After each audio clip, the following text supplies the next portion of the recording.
Il pose sa main sur sa taille, là où tes mains connaissaient chaque courbe. Il lui murmure des mots à l'oreille, et elle rit. Ce rire que tu pensais être ta propriété exclusive. Tu sens cette brûlure dans ton œsophage, ce poids dans ton diaphragme qui t'empêche de respirer normalement? C'est l'odeur de ta propre mort sociale. Tu as été remplacé, effacé. Tu n'es plus qu'une ombre dans les archives de sa mémoire. La plupart des hommes, à cet instant précis, font l'erreur fatale. Ils supplient. Ils envoient des messages de détresse à 3 heures du matin. Ils surveillent ses réseaux sociaux comme des fantômes affamés. Ils essaient de prouver qu'ils sont meilleurs que l'autre. Et en faisant cela, ils enterrent leur dernière chance. Ils confirment qu'ils sont des mendiants de l'affection, des êtres dépourvus de centre de gravité. Je vais te dire une chose que personne n'ose murmurer. Si elle est avec un autre, c'est parce qu'elle a cessé de voir en toi la lumière du soleil pour ne voir que le reflet de sa propre importance. Mais aujourd'hui, nous allons changer la donne. Je vais t'apprendre l'art stoïque du retrait foudroyant. Je vais te montrer comment devenir si grand, si immuable, si magnétiquement absent, qu'elle finira par réaliser que son nouvel amant n'est qu'un pansement sur une plaie qui refuse de cicatriser. Prépare-toi. Ce que tu vas entendre va heurter ton ego, mais va sauver ton âme. L'introduction poétique, les ruines et le marbre. Le sage Sénèque, celui qui affronta la folie de Néron avec la tranquillité d'un dieu, nous a laissé ce secret brûlant. On ne possède vraiment que ce que l'on est prêt à perdre. Pense à la texture de sa peau sous tes doigts. Pense à l'odeur de ses cheveux au réveil, ce mélange de sommeil et de jasmin. Tout cela t'a été arraché. Mais le stoïcisme ne te demande pas de ne rien ressentir. Il te demande de transformer cette douleur en un monument à ta propre gloire. L'amour est un incendie, mais le stoïcisme est la forge. Pour qu'elle revienne, il faut d'abord que l'homme qu'elle a quitté meure, complètement. Il faut que tu deviennes une citadelle de marbre au milieu d'un monde de sable mouvant. Dans les minutes qui suivent, nous allons voyager dans les méandres de la psychologie féminine et de la métaphysique masculine. Nous allons parler de désir, de manque et de cette force invisible qui pousse une femme à tout quitter pour retrouver l'homme qui ne l'attend plus. Si tu as le courage de laisser mourir ton ancien moi pour renaître souverain, écris Renaissance dans les commentaires. C'est ton premier acte de rébellion contre ta propre faiblesse. Le miroir de la médiocrité. Comprends ceci. L'homme avec qui elle est actuellement n'est pas ton rival. Il est ton outil. Dans 90% des cas, il est ce qu'on appelle un rebond psychologique. Elle cherche en lui ce que tu ne lui donnais plus, ou elle cherche à fuir ce que tu lui imposais. Mais voici le secret, il finira par échouer. Pourquoi? Parce qu'il n'est pas toi, et surtout parce qu'il n'est pas un homme stoïque. Il va probablement être trop présent, trop rassurant ou trop prévisible. Il va combler son vide, et ce faisant, il va tuer le mystère. La loi du contraste. L'homme stoïcien utilise la loi du contraste. Pendant qu'il s'agite autour d'elle, toi tu disparais dans un silence absolu et rayonnant. Tu ne l'ignores pas par colère. La colère est une réaction, donc une faiblesse. Tu disparais par indifférence souveraine. Tu as des mondes à conquérir, des livres à écrire, des montagnes à gravir. Quand elle verra que ta vie continue, non pas malgré son absence, mais avec une intensité décuplée, elle commencera à douter. Elle se demandera « Étais-je si peu importante? Ou est-il devenu un géant ?» Ce que tu vis est une épreuve de feu. Peu d'hommes survivent à ce naufrage sans perdre leur dignité. Si tu veux faire partie de l'élite qui transforme la perte en puissance, tu ne peux pas rester seul. Abonne-toi à la chaîne Paradoxe du Cœur. Ici, nous ne vendons pas de rêves, nous forgeons des caractères.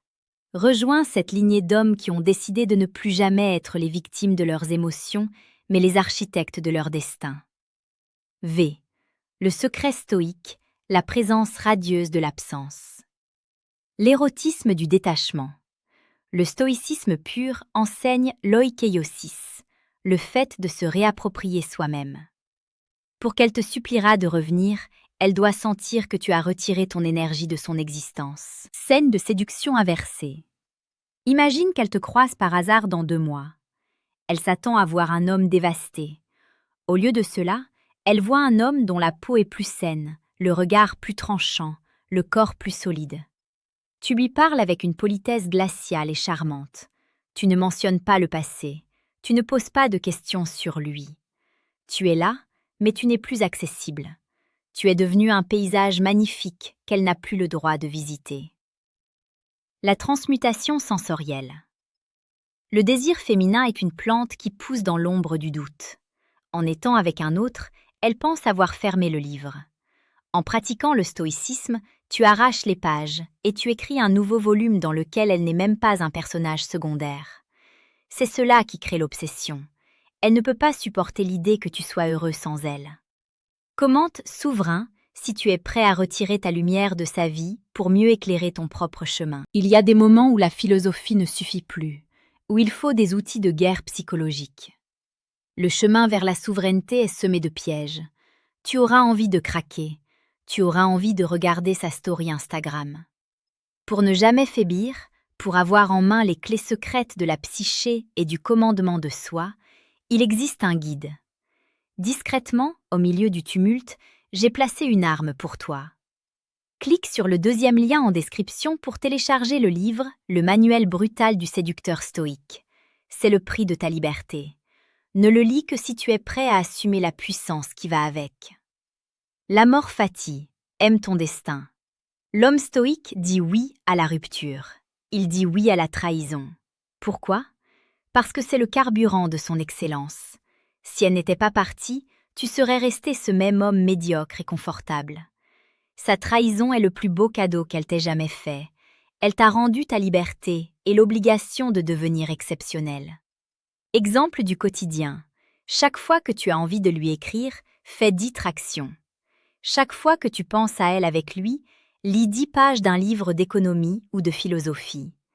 Transmute la libido en logos, transmute la douleur en discipline. La fin du jeu, quand elle reviendra, et elle reviendra, car le vide que ton silence va créer en elle sera plus vaste que tout ce que l'autre pourra combler, elle ne trouvera pas l'ex qu'elle a quitté. Elle trouvera un étranger supérieur. C'est là que le miracle stoïque opère. Quand elle te suppliera de revenir, tu auras atteint un tel niveau de maîtrise de toi que tu te demanderas sincèrement si elle en vaut encore la peine. Tu seras devenu le prix et non plus le chasseur. 2e appel à l'action, la fraternité des cœurs brisés. Tu n'es pas seul dans cette arène.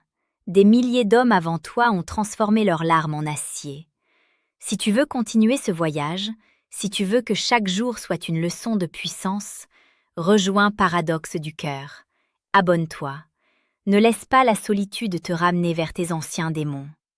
Fais partie d'une communauté qui valorise la sagesse sur l'émotion. Le voyage touche à sa fin, mais ton règne commence. Ne fais rien pour elle. Fais tout pour l'homme que tu seras dans 10 ans. Le stoïcisme n'est pas une technique de drague, c'est une manière de mourir au monde pour mieux le posséder. Si tu appliques ce retrait souverain, si tu cultives ton jardin intérieur avec la rigueur d'un moine et la force d'un empereur, elle le sentira. Les fils invisibles de l'âme humaine sont ainsi faits. On ne peut ignorer une montagne qui grandit. Un jour, son téléphone lui semblera lourd de ton absence. L'autre, à ses côtés, lui semblera petit. Et elle se souviendra. Elle reviendra vers la source, vers celui qui n'a plus besoin d'elle pour être entier. Mais ce jour-là, mon frère, c'est toi qui décideras si elle a encore sa place dans ton palais. Commente une dernière fois, je suis le maître. Scelle ton destin. Voici la suite de ce manuscrit colossal. Nous entrons maintenant dans la phase de la transmutation de l'absence, là où le silence devient une arme de destruction massive contre l'indifférence de l'autre. Ce texte est conçu pour être narré avec une lenteur calculée, chaque mot devant peser son poids de marbre. As-tu déjà remarqué que le monde n'apprécie que ce qui se raréfie? L'oxygène est vital, mais personne ne le célèbre, car il est partout. L'or est inutile à la survie, mais le monde entier s'entretue pour lui, car il est rare. Jusqu'à aujourd'hui, pour elle, tu étais l'oxygène. Tu étais là, acquis, prévisible, étouffant parfois dans ta demande d'amour. En partant avec un autre, elle pense avoir trouvé son nouvel or. Mais voici ce que le stoïcisme pur enseigne. L'or n'est précieux que tant qu'il brille, et rien ne brille plus fort que ce qui est entouré d'un mystère insondable. Le silence comme miroir. Quand tu cesses tout contact, tu ne te contentes pas de ne pas parler. Tu crées un miroir. Au début, elle se sentira libre, soulagée. Elle profitera de la nouveauté de son autre relation. Mais le stoïcisme nous apprend la loi de l'adaptation hédonique. La nouveauté s'use. Le pansement finit par se décoller. Et c'est là, dans les interstices de son quotidien, que ton silence commencera à hurler. Elle s'attendra à ce que tu craques. Elle guettera une notification, un signe de faiblesse. Ton absence totale de réaction est une agression psychologique de la plus haute élégance. Tu lui renvoies l'image de sa propre insignifiance dans ton nouvel univers. Écris en commentaire le mot « silence » si tu as compris que ta plus grande force réside dans ce que tu ne dis pas. Partage avec tes frères ce moment où tu as réussi à ne pas envoyer ce message de trop. 11.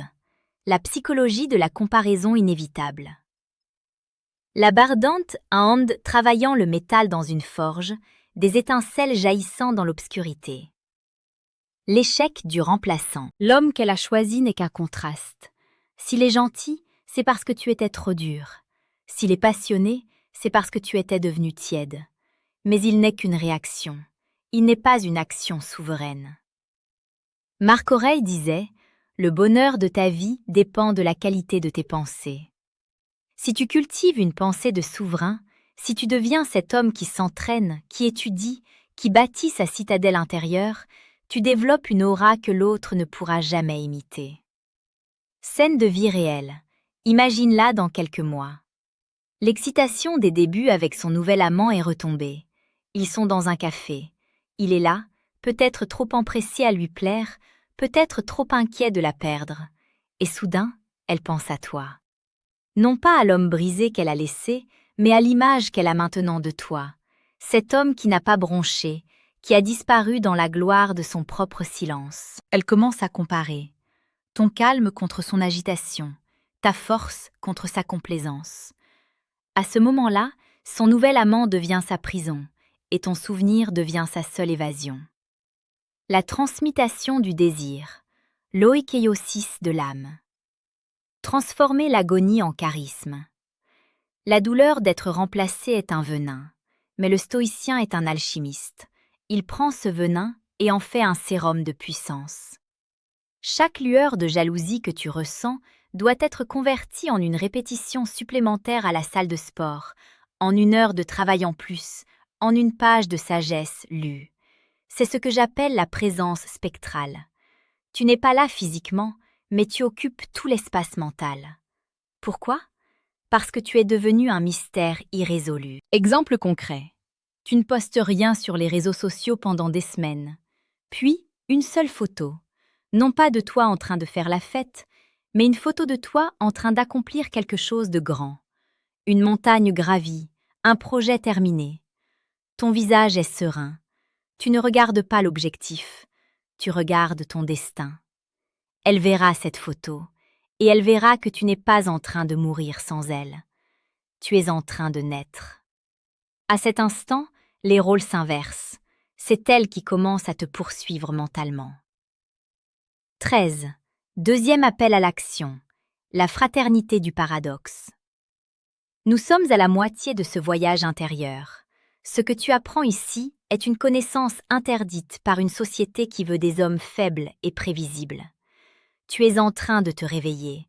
Tu es en train de comprendre que ton cœur n'est pas une faiblesse, mais un moteur de transformation. Si tu sens cette force monter en toi, si tu veux rejoindre les 2% d'hommes qui maîtrisent l'art de la souveraineté émotionnelle, abonne-toi à la chaîne Paradoxe du cœur.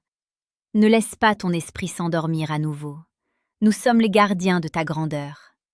Rejoins-nous pour transformer ton chaos en une forteresse de marbre. 14.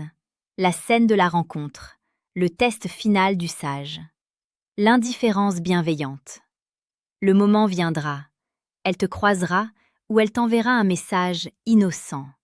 C'est le piège ultime. Elle cherche à vérifier si elle a encore la laisse autour de ton cou. Lien répond avec une politesse qui tue. Elle. Coucou, je pensais à toi, comment ça va? L'homme du 98%. Ça va, et toi? Tu me manques un peu. Échec total. L'homme du 2%. Ça va très bien. J'espère que tout se passe pour le mieux de ton côté. Belle journée à toi. Rien d'autre. Pas d'ouverture, pas de reproche. Ce message est une lame de rasoir. Il dit « Je te respecte en tant qu'être humain, mais tu n'as plus aucun accès à mon âme. » C'est à ce moment précis, quand elle réalise qu'elle a perdu son pouvoir sur toi, qu'elle commence à te désirer avec une fureur qu'elle n'a jamais ressentie auparavant. Elle est avec un autre, mais c'est ton nom qu'elle murmure dans ses rêves, car tu es devenu l'inatteignable. Le choix final. L'honneur du guerrier stoïque. Laissant chaque mot graver l'éternité dans le marbre. Quand elle revient suppliante. Si tu appliques ces principes, elle reviendra. Elle dira que son autre relation était une erreur. Elle dira qu'elle ne t'a jamais oublié. Elle sera prête à tout. Mais voici la véritable leçon de Sénèque et de Marc Aurèle. Le but de ce voyage n'était pas de la faire revenir. Le but était de te rendre si puissant, si complet, si souverain, que tu n'as plus besoin de son retour pour être heureux. Le stoïcisme ne t'apprend pas à gagner le jeu de l'amour. Il t'apprend à devenir celui qui définit les règles du jeu. Regarde-la maintenant, non plus comme une idole, mais comme une femme qui a montré sa fragilité. Est-elle digne de l'homme que tu es devenu? Est-elle digne d'entrer à nouveau dans cette citadelle que tu as bâtie dans la douleur et le silence? Commente une dernière fois. Je suis souverain. Scelle cette promesse avec toi-même, pour que plus jamais personne ne puisse éteindre ta lumière. Le voyage touche à sa fin, mais ton règne commence. Ne fais rien pour elle. Fais tout pour l'homme que tu seras dans 10 ans. Le stoïcisme n'est pas une technique de drague. C'est une manière de mourir au monde pour mieux le posséder. Si tu appliques ce retrait souverain, si tu cultives ton jardin intérieur avec la rigueur d'un moine et la force d'un empereur, elle le sentira. Les fils invisibles de l'âme humaine sont ainsi faits. On ne peut ignorer une montagne qui grandit. Un jour, son téléphone lui semblera lourd de ton absence. L'autre, à ses côtés, lui semblera petit. Et elle se souviendra. Elle reviendra vers la source, vers celui qui n'a plus besoin d'elle pour être entier. Mais ce jour-là, mon frère, c'est toi qui décideras si elle a encore sa place dans ton palais. Commente une dernière fois, je suis le maître. Scelle ton destin.